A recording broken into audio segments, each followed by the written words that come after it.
good morning, good night, good afternoon. I don't know when you're watching this video, but whatever time of day or place in the world you are, you're here. And I want to say welcome to my YouTube channel. I'm Shruti. I'm a freshman at Carnegie Mellon University studying design, and today I am going to be telling you guys some amazing, real juicy advice about how people finesse exams without studying. And I've learned this the hard way. I've always questioned this throughout high school, and it is something that I really want to emphasize and talk about because everybody thinks it, everybody wants to know how do you finesse, right? And by no means am I like a perfect person who gets perfect, amazing grades that knows how to just finesse every single test, every single subject. This is advice that I compiled together based on my experiences and based on like talking to other people, and seeing how other people work. And I've learned a lot of things over the years, and I want to share that with you guys. So without further ado, this is how do you finesse exams without really studying. So first of all, I want to address one thing. What is finessing exactly? So finessing is basically like getting a really good grade on a test, doing really well on a project, or just doing really well or getting an A in a class when you really didn't put that much actual effort. And when you think about it, you didn't really study or cram or do anything for the matter to as much as other people did, but you still did really good, or you even did better than some other people. So a lot of times I see other people like this, like they'll be like, oh, I did not even study, but like I aced the test. Or sometimes it's happened to me too. I will do really well on a test and be like I really did not study. How did I know all of this, right? So this is why. The very first thing, the first way that people like finesse exams is because it's a subject that they naturally really like a lot. And this is probably like really obvious, but it's actually true. So people who really enjoy a subject, really love that subject, or passionate about it, will tend to know way more information about it, know so much more about that subject because they've already been studying it like throughout their life. They've already been invested in learning about it because they're curious and they love it.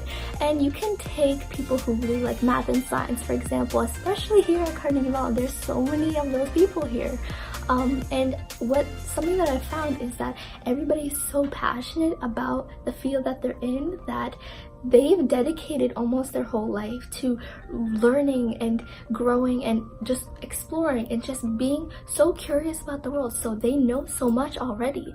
And when you test them in something that they know so much already about, it's easy for them to do well in that class and easy to grasp a bunch of knowledge. So that's the explanation for it. And same thing I can say about myself. So back in high school, I had to take this class called Basic Foods, and it was just a regular cooking class. They taught you like how to measure things, how to bake stuff, how to use different cups and spoons and utensils, and also like measurements. So what do all the abbreviations stand for in cups and tablespoons and teaspoons and all that. But you guys know I love to bake. I've been baking since I was like in 5th grade. So I would binge shows, I would binge reading books about baking and cooking, and I know so much about how to cook or how to use the kitchen, how to use utensils, that I literally memorized the entire abbreviations, the procedures. So when I did go and take that test, it was naturally easy for me because I loved it, and I didn't really have to struggle or try to figure out all the fractions and the units of measurement and everything because it was already ingrained in my head. It was something that I already liked and enjoyed, so it was really easy for me. Whereas other people, they were really struggling with how do I convert this to this, or how do I convert cups to tablespoons or something like that. So that is why I was able to kind of finesse in that class and do super well and not even study or not even memorize flashcards or anything, because I already kind of knew it, and I've already been learning that since I was a kid. So that's basically what applies to other people. They've been doing that, they've been learning so much already that they like it, and they just naturally are good at a test in that field. The second way that people finesse exams is that they have put together the pieces and they have found their ideal way to study. And what do I mean by ideal way to study? Well, they have realized something about them, the way that they learn that is best, and they have gone out and sought resources that help them and study the way that they are most comfortable learning. So I am a very visual artistic person, so I find that when I learn material, I grasp it really well if I use drawings, if I look at pictures, visuals, if I use color coding, if I use post-it notes, anything visual that cues my eyes and cues like colors and categories that is visual, I really like that, and it helps me a lot to see information presented in that way.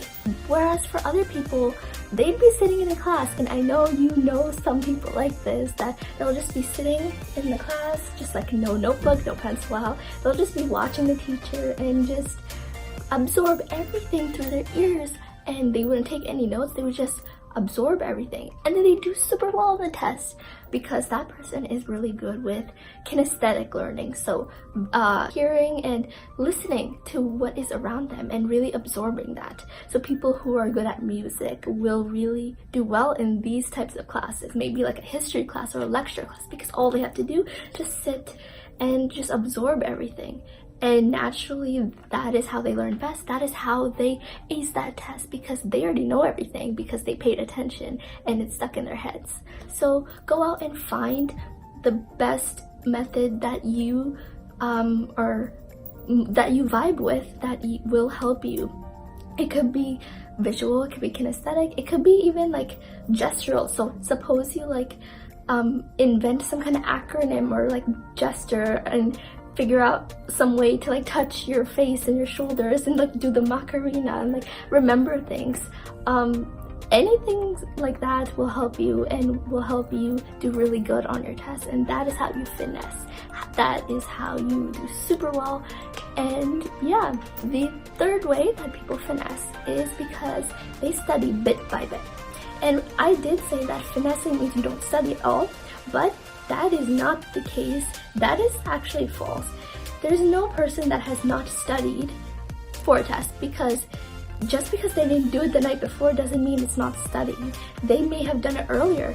So when people study bit by bit, like as soon as they learn the information, they'll look at all of their notes, refresh that day itself. And when you do this, it kind of primes your brain and helps you remember things, grasp things better. As people review their notes daily and looking over things, they gain some kind of confidence, they gain insight, they see the bigger picture as a whole instead of cramming everything the night before.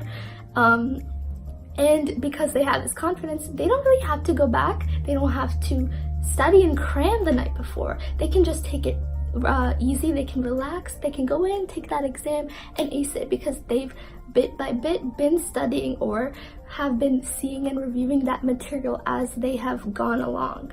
The fourth and last way that people finesse, and this is the classic way that people finesse, the most common way, is that people are efficient. And I mean efficient because you only have a certain number of hours in a day. You only have a certain amount of time that you can look over things and study before the night of a test, right? Time is limited. What you make the most out of your time is what matters. So if people do know that, oh my god, I have a test tomorrow, but I don't really know that much, I haven't been practicing that much, they somehow may figure out a way to still finesse and ace that test, and you will wonder why. But the secret is that they will use their time to study only the most important things that are crucial, that is necessary to do well on that test. So they will go back and review just the study guide. They will review just those specific problems that the teacher said or emphasized during class. and said this is going to be on the test, and they took note of that and they just studied that problem. So maybe on the test it would only be the problems that that teacher said is going to be on it, and that person paid attention and they studied just that, not the entire textbook.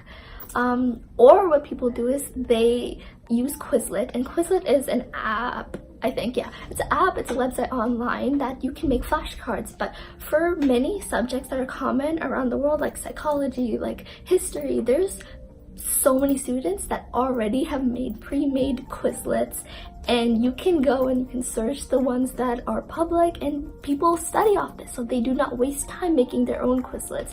And majority of that information will probably be on the test because it's a common subject area. While it is a bad practice to study everything, do all your studying the night before, sometimes I understand, like, things happen and you're pressed for time and you have other priorities. So when you do need to finesse on that test and you have to study in order to do that, you can just study the most crucial, important things and ignore the rest. And with luck, hopefully that all that stuff that you did study is on the test. That will help you and you will know it, and majority of the tests you'll know, and that will help you do really well. So that is it, guys. That is how people finesse tests. How do they get A's? How do they get just study the bare minimum just to get an A, do super well, and do as they hoped, without really putting so much effort and time and wasting their energy.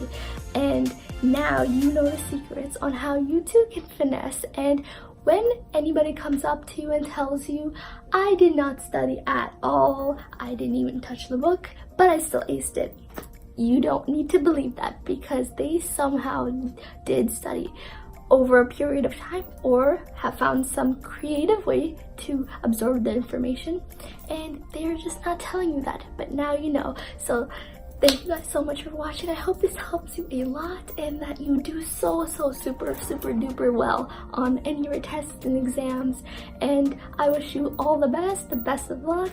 I'll see you guys in the next video. Please make sure to like and subscribe, and I'll see you guys next time. Bye.